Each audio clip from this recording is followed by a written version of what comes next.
Normally I get a good afternoon back, but I guess we're all tired? Yeah. All right. I have a couple things at the top today.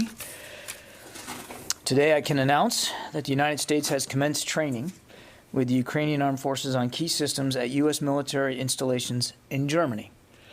These efforts build on the initial artillery training that Ukraine's forces already have received elsewhere, and also includes training on the radar systems and armored vehicles that have been recently announced as part of security assistance packages. U.S. Army Europe and Africa Command will organize this training in coordination with the government of the Federal Republic of Germany, and we're grateful, of course, for Germany's continued support. As you recall, in February, out of an abundance of caution, the Secretary ordered the temporary repositioning of about 160 members of the Florida National Guard who are then supporting the Joint Multinational Training Group Ukraine.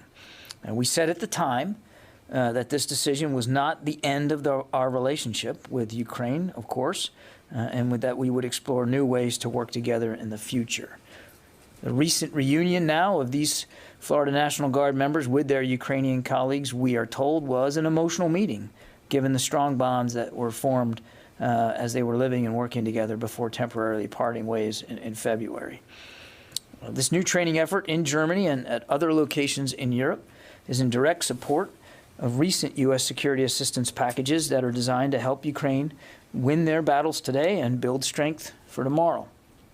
These new systems and the associated training that will strengthen Ukraine's ability to counter Russia's renewed offensive in eastern Ukraine.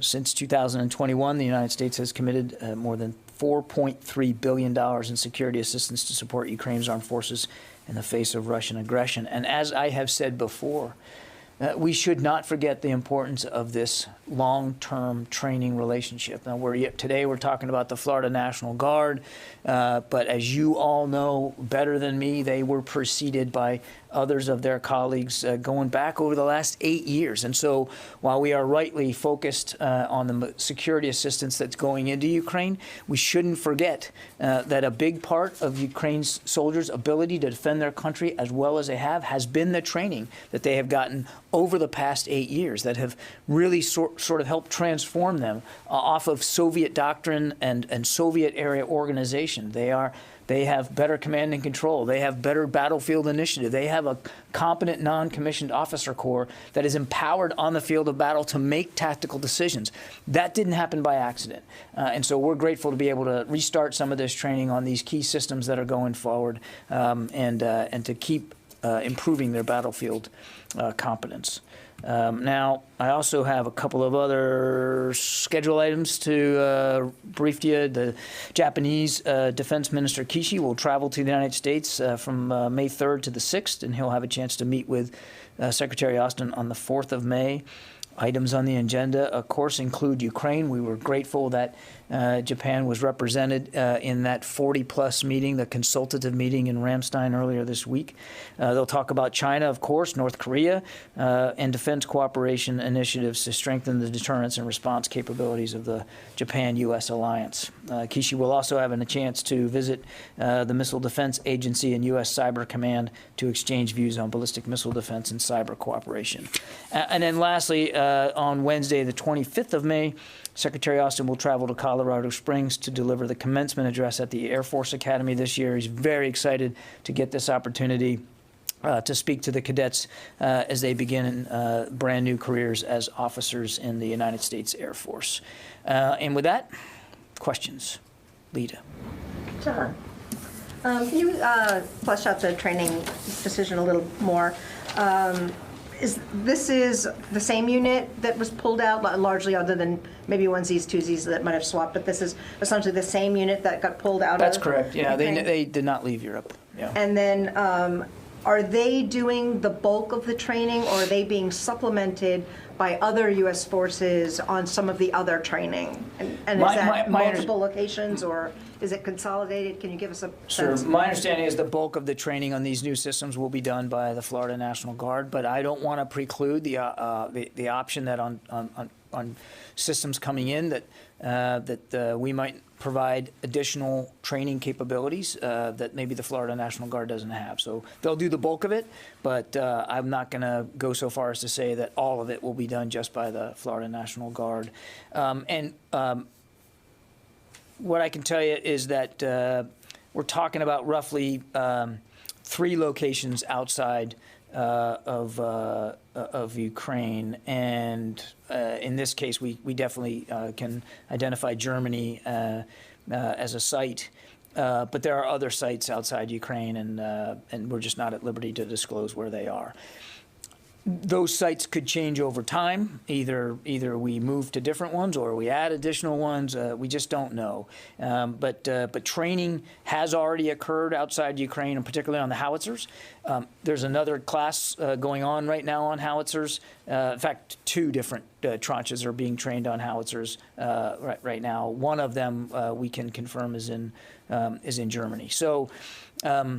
We want to make this as nimble and as agile as we can, and we also want to make it not only useful and constructive for the Ukrainians, but not onerous. You know, that it doesn't, that it's not so time-consuming that it takes them out of their fight for too long. As you might imagine, these soldiers are they're eager to learn these new skills, but they're also eager to apply those new skills in the conflict.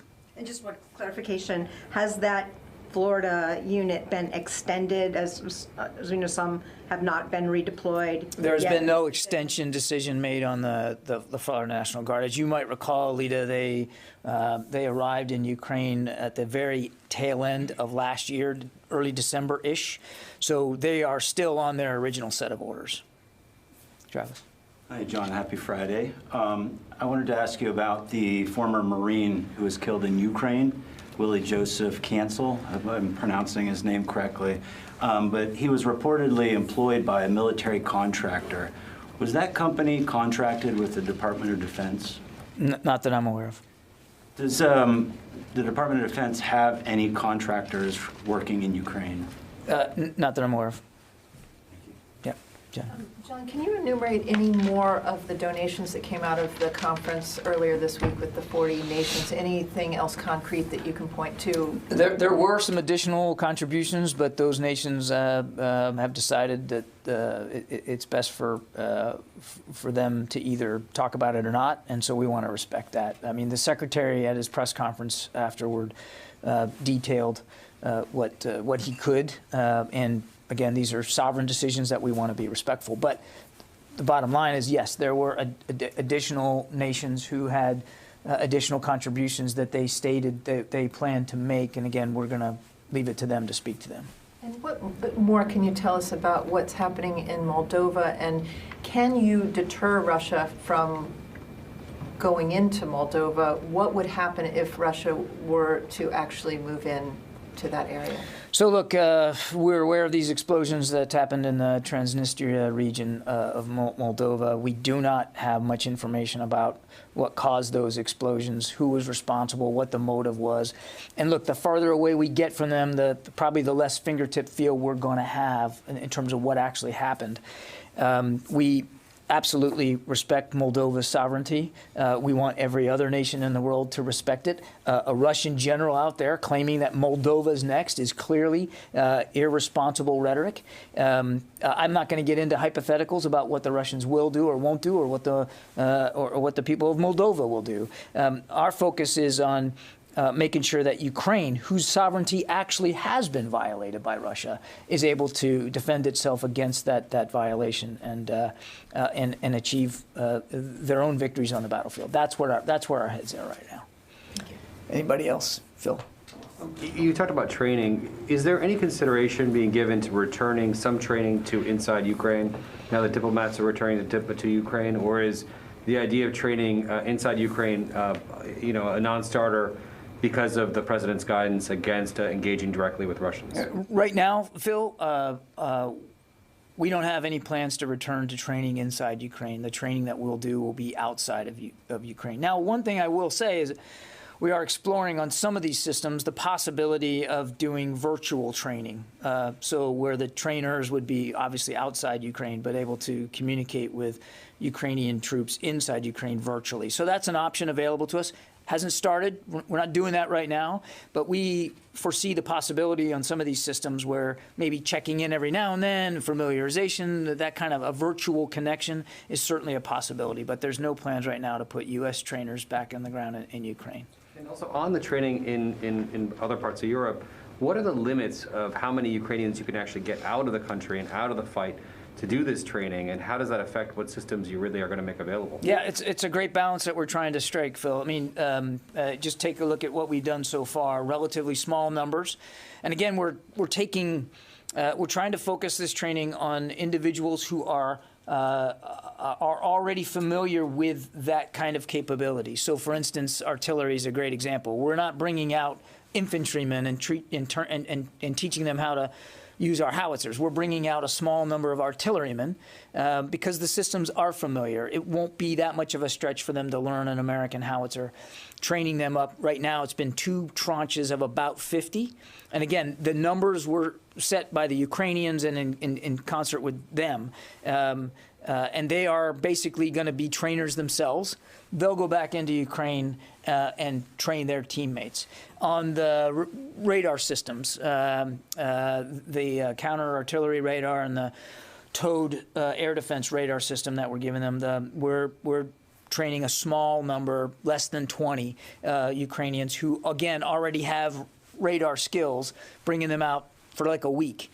So we're trying to give them systems, new systems. If we're going to give them new systems, we're trying to give them systems that are roughly akin to what they're used to and won't require an onerous amount of training. And so that's the focus right now. I won't get ahead of decisions going forward, but right now, because they're in such an active fight, we don't want to belabor them with long, complicated training that also requires a high number of personnel, because they are in an active fight right now, and they too are suffering casualties on the battlefield, and we want to be respectful of that. Yeah. Laura. So just on this $33 billion package that the president is sending over, once Congress does approve that, if, does any of this have to be spent by the end of the fiscal year? And if so, does that limit cause any issues, particularly for the replenishment of DoD stockpiles? I think some of that will be determined by Congress in what they approve in the supplemental request. As the president said, if we get speedy approval on this, this funding will probably get us through 5 months. So that certainly gets you well within the fiscal year. What we're planning on is assuming it gets approved, and as you heard the Secretary say, we urge Congress to approve this in a speedy way. We would expect that that this would be actionable on our part well within the bounds of the fiscal year. Yeah. And then just as a follow-up, are we going to hear more about the capabilities that we would be transferring to Ukraine with this money? We sure will, yeah, and yeah. When do you understand that these capabilities will be delivered? Well, look, I mean, you're talking about the supplemental. So first it has to get approved. But I can tell you that Pentagon planners are already putting pen to paper and working with the Ukrainians on what they would need once we get approval and sort of where we're at. We still have some drawdown authority still available to us as well, but this would be on top of that. So we're already started thinking that through with the Ukrainians. And as for speed, Laura, again, it would depend on what goes into the package, how fast you can get it there. But I would tell you, I mean, just look at what we were able to do with the howitzers, which was a brand new capability we gave them in just the previous 2 presidential drawdown packages within just the last couple of weeks. And in some cases, not in every case, but in some cases, from the time the president signed the authorization to the moment howitzers started showing up in the region was only about 48 hours. And then 24 hours or so after that, actually showing up in Ukraine. And so over the last 2 packages, that's 90 howitzers between PDA 7 and 8. And of those 90, more than half of them are in Ukraine as we speak. And those trainers that just finished the week-long course were able to fall right in on top of equipment that was waiting for them. I mean, that's just an incredible rate of effectiveness and efficiency in terms of getting them there.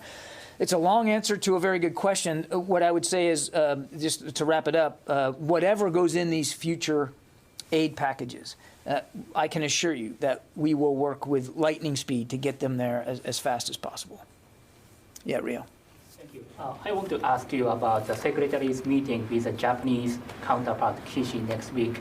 Is the Secretary going to discuss any concrete steps to maintain peace and stability over the Taiwan Strait?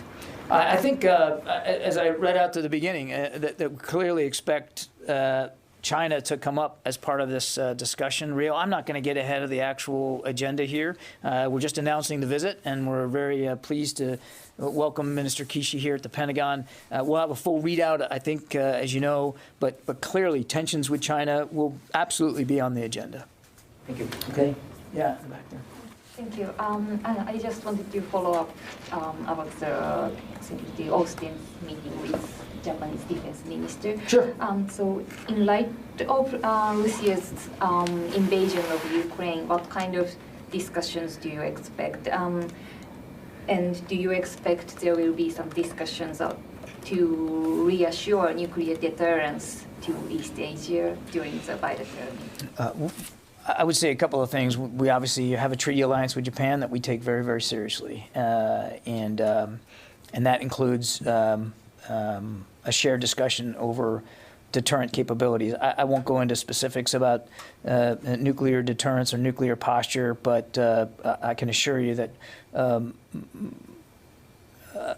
a not insignificant amount of the discussion with Minister Kishi will be about how we, the United States, continue to meet our security commitments to Japan. And you had another question that I think I did not get. Deterrence. Huh? Nuclear deterrence. Yeah, I just thought I answered that one. Okay, looks like, am I good? Are you okay? Thank you. And about the Russia's invasion of Ukraine, what kind of... Yeah, so again, I'm not going to get too far ahead of a meeting that hasn't happened yet. We were delighted that Japan could join us. They joined virtually, but still they participated in the consultative meeting in Ramstein earlier this week. It was terrific that they were able to attend. And I suspect that the Secretary wants to pick up on that conversation with the Minister, not unlike he did yesterday with the Minister of Defense from Canada. There's an awful lot to discuss. I won't speak for Japan and what they are or are willing to do going forward in terms of supporting Ukraine. It's their decisions, their decisions to speak to. But they're a key ally and a great friend, and the Secretary looks forward to talking with them in furtherance of our discussion at Ramstein. Kelly? I have two questions, but I wanted to ask you off the top about the Time article where President Zelensky says he came within minutes of Russian forces finding him right in the beginning days of the war. I was curious your thoughts on that and that revelation. I can't confirm that anecdote. Certainly I'm in no position to refute President Zelensky's own accounting of this. But I think it just goes to show you how much energy the Russians were trying to apply to Kyiv, which makes it all the more impressive that they lost that battle. The second thing that I take away when I hear about this anecdote is the inspirational leadership of President Zelensky, that he never left. He's still there, and he never gave up command and control of his forces. He still has terrific command and control of his forces. He's still the democratically elected leader of Ukraine and executing those responsibilities every single day under incredible pressure and clearly under a very real physical threat to his life. But he's still there. And Secretary Austin was honored to be able to travel to Kyiv and meet with him and talk to him, face to face about the leadership challenges that he continues to face. I just wanted to follow up on the other day when we were talking about the nuclear threat and taking it seriously. Is there anything we're doing to show that we're taking it seriously, any deterrence? And does the Pentagon worry that Putin might look to use more low-yield tactical nuclear missiles in the battlefield? Yeah, we've talked about this low-yield tactical nuke issue. Look, a nuclear weapon's a nuclear weapon. And you can talk all you want about low yield and tactical and all that. It's a nuclear weapon. It's a weapon of mass destruction. And it's completely irresponsible for a nuclear power to be saber-rattling like that and blustering on about the potential use of nuclear weapons of any kind, of any size, of any yield. And that's why we're monitoring this as best we can, the Russian nuclear capabilities. And as I've said many, many times, we are comfortable with the strategic nuclear deterrent posture that we have in place to defend the homeland and defend our allies and partners. And we urge Russia to stop escalating the rhetoric with respect to nuclear weapons and do the right thing, is end the war today. Have your troops leave Ukraine, sit down in good faith with President Zelensky, and do the right thing. Barbara. 2 points to follow up on. Most days you talk about that notion of the Russians and the Ukrainians sitting down and negotiating. I think you have used that word many, many times. I want to make sure I understand what you say, what you mean when you say that. What is it that the Pentagon believes they should negotiate about? Let me, if I could just take that one. We're not dictating terms of negotiation to Ukraine. We are simply reiterating what President Zelensky has said he wants to do. So you're talking about Ukraine, your frame of reference is what Ukraine, when you say negotiating, that's what your frame of reference is? President Zelensky has said he wants to sit down with President Putin and find a way to end this war. We respect and support that. We are not in any way, we're not fashioning negotiation tactics here. We're not suggesting approaches to President Zelensky is the democratically elected president of a sovereign nation, and only he can decide what victory is going to look like and how he wants to achieve it. I don't read anything more into that than that. And your second question? Yeah, I do.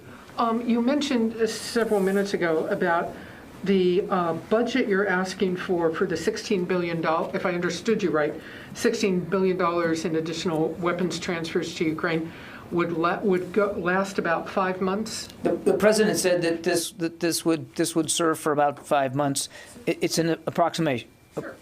But what I wanted to ask you, underpinning all of that, what is the planning, even though you cannot say how long the war will last, and no one thinks you have a crystal ball on that?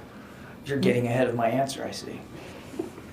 I would like to ask you, since you have laid out the 5 months, what is the planning scenario that you're planning against? Certainly, there is no indication that this is going to end anytime soon. So what are you, are you thinking more than 5 months? Is 5 months the outside? What is the planning scenario for how long this may be? I want to be a couple of things. When the president talked about 5 months, he was talking about the entire $33 billion, not just the $16 billion for security assistance. We're not putting a time horizon on the specific security assistance that we supply Ukraine. When we get the authority, we source it, and we get it there. And we've been getting it there in record time. And we are talking to the Ukrainians literally every day about their consumption rate, about how fast they're working their way through some of these. Some systems, some munitions they work through very, very quickly, others not so much. I mean, 50 million rounds of small arms ammunition, and they still tell us that that's probably one of the most critical things that they need, small arms ammunition, because they're using it literally every day. So their consumption rates are different, and it's going to change from day to day given on what resistance they're offering the Russians. So we're not scoping it out by the calendar, Barb. I mean, we are scoping it out by the consumption rate and the needs of the Ukrainians, and that's why we continue. You've seen us now, several packages. The quantities change, the capabilities change, given the situation in Ukraine and our conversations with them. So just to be clear, U.S. military assistance goes until there is a peace agreement. The president has been very clear, Barb, that we're going to continue to support Ukraine's ability to defend itself. We're going to do it as much as we can and as fast as we can. And that's the focus. We're not putting a date on the calendar and saying, well, if it doesn't end by such and such a date, well, that's it. The well's dried up. We're not going to support you. The president has been clear. Let me try one more time. The reality would be at this point in years, not months. I don't think anybody can know that, Barbara. I mean, I don't know how anybody can know that. The war, and I know you get, I say this all the time, and you probably are tired of me saying it, but it's true. It could end tomorrow. It could end tomorrow if Mr. Putin did the right thing. Now, clearly, he's shown no desire to do that. We understand that. So in the meantime, whatever that meantime is, weeks, months, whatever that meantime is, we are going to continue to provide the capabilities that Ukraine needs to defend itself. Let's see. I need my glasses. Oh, Sylvie. Hello, John. Thank you. I have a question about Secretary Austin said that U.S. wants to see the Russian military power degraded for the long term. So how can this happen, and what is the U.S. doing to make it happen? Sylvie, what he said was we wanted to see a weakened Russia. That is what he said. And he had an opportunity to talk about it again in Ramstein. I can't really say it any better than he did. I would certainly refer you back to the transcript of that press conference.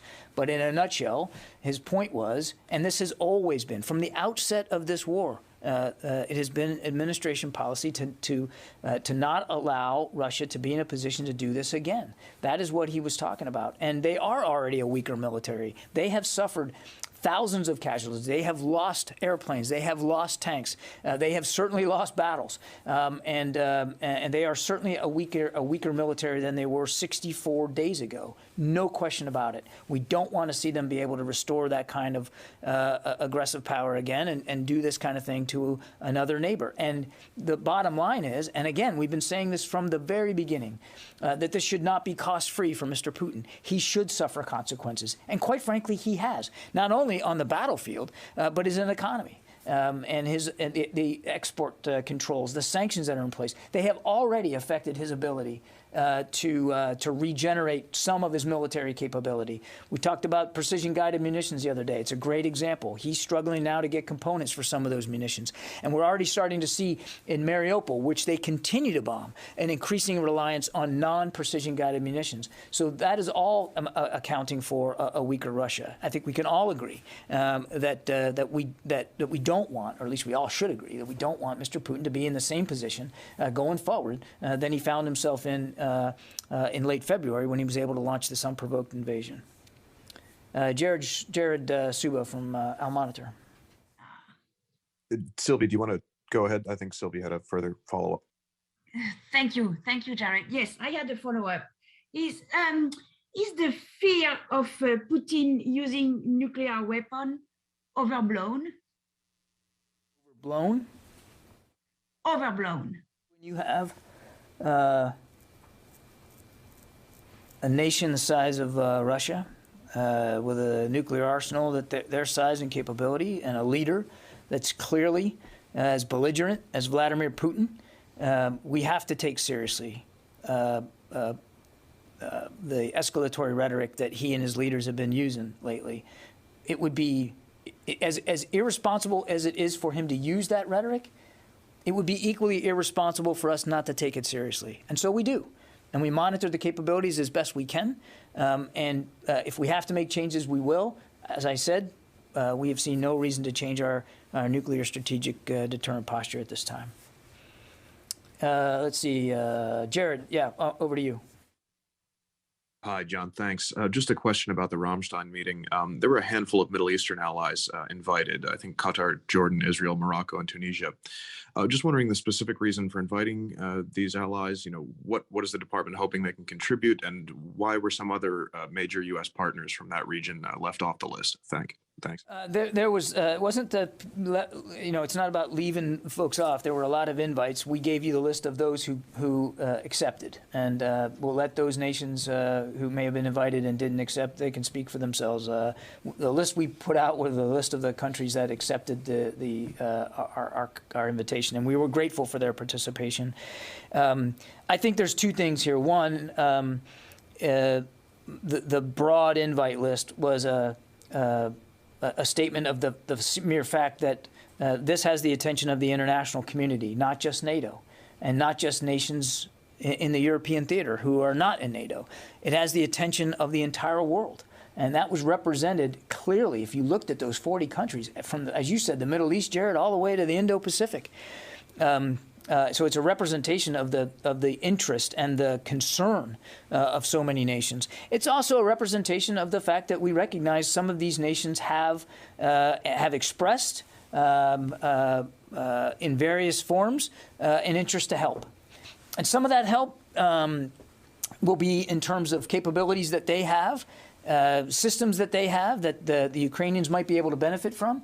It could just be financial contributions. But every nation that was there, the Secretary said it best, you wouldn't come to a meeting like that if you didn't care about Ukraine. And that's really what was driving the list of attendees. Each nation, I think, should speak for themselves about what drove them to attend that meeting. And so many, the majorities you saw were actually in person. They traveled a long way to be with us in Germany. And each nation, I think, should speak for what drove them to do that. But the bottom line is they were there. And they were there because they cared. They were there because they're concerned about Mr. Putin and his war of choice. And they were there because they had a genuine interest in exploring ways they could contribute. Okay. I'll take a couple more. It's a Friday. Go ahead. Question for you on Mr. Putin himself. Is it still the Pentagon's assessment that he's being deceived by his advisors?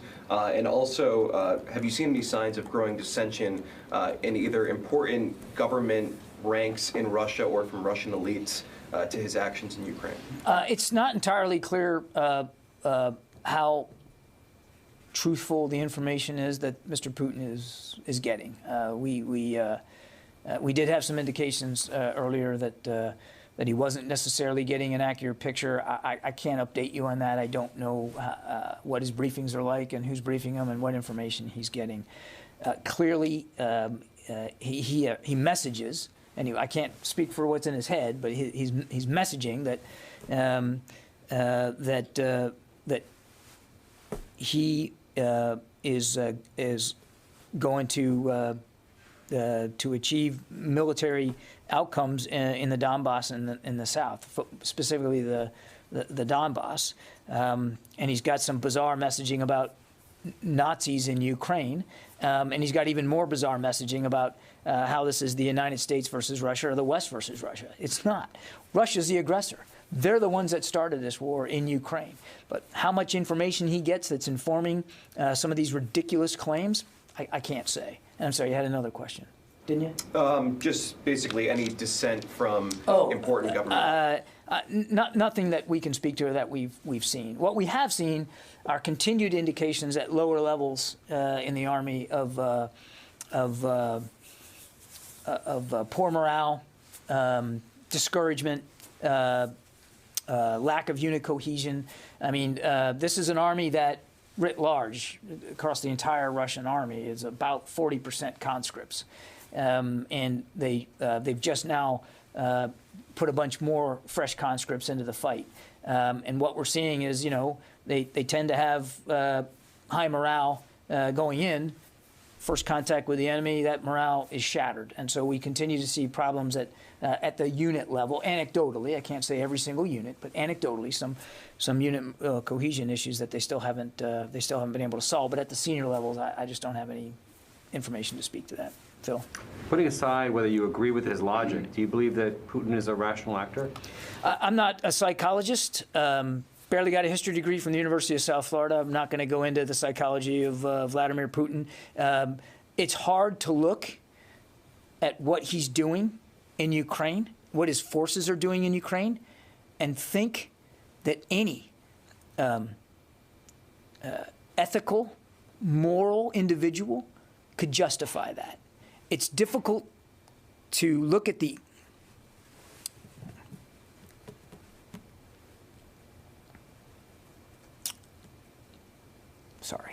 It's difficult to look at some of the images and imagine that any well-thinking, serious, mature leader would do that. So I can't talk to his psychology, but I think we can all speak to his depravity. Barbara. I want to follow up on that exactly. You've just used a series of words that I don't think we have heard you specifically use before. Depravity, ridiculous, bizarre, belligerent. You may not be a psychiatrist, but what are you telling the world right now today by standing up here and saying these things. What is the sense in this government of Putin? You have just, and you've been in the military a long time, you've seen a lot, you don't usually publicly react to these very difficult images. You've used extraordinary words here today, starting with depravity. What does this government think Vladimir Putin's mental state is, physical state, psychological state? Something's leading you today to use these series of words. I can't speak for the entire U.S. government. I speak for the Defense Department, and I didn't mean to get emotional. I apologize for that. I don't want to make this about me, but I've been around the military a long, long time, and I've known friends who didn't make it back. It's just hard. It's hard for all of you, particularly you. You all have people there who are seeing this and bringing these images back. It's just difficult to look at that, and it's hard to square his, let's just call it what it is, his BS. That this is about Nazism in Ukraine, and it's about protecting Russians in Ukraine, and it's about defending Russian national interests when none of them were threatened by Ukraine. It's hard to square that rhetoric by what he's actually doing inside Ukraine to innocent people, shot in the back of the head, hands tied behind their backs, women, pregnant women being killed, hospitals being bombed. I mean, it's just unconscionable. And I don't know. I don't have the mental capacity to understand how you connect those two things. It's just beyond me. But I'm just a spokesman, Barb. I'm not qualified to make an assessment one way or the other. And I do apologize for injecting my personal perspective here. We anticipate you are very professional on this podium and nothing else. But can you tell us, can you just peel one layer back, if possible? The U.S. government, the military intelligence always has assessments on foreign leaders. This is a known fact. Is there anything you can tell us that you might be able to share to help people understand what is Putin's state of mind? I think, look, again, not a psychological expert. I'm not going to get into individual intelligence assessments. I think we're certainly working under an assumption that Mr. Putin was capable of pursuing what he believed Russia's national interest to be with cold steel and with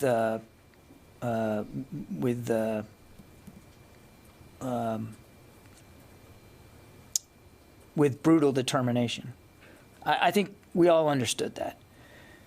I don't think we fully appreciated the degree to which he would visit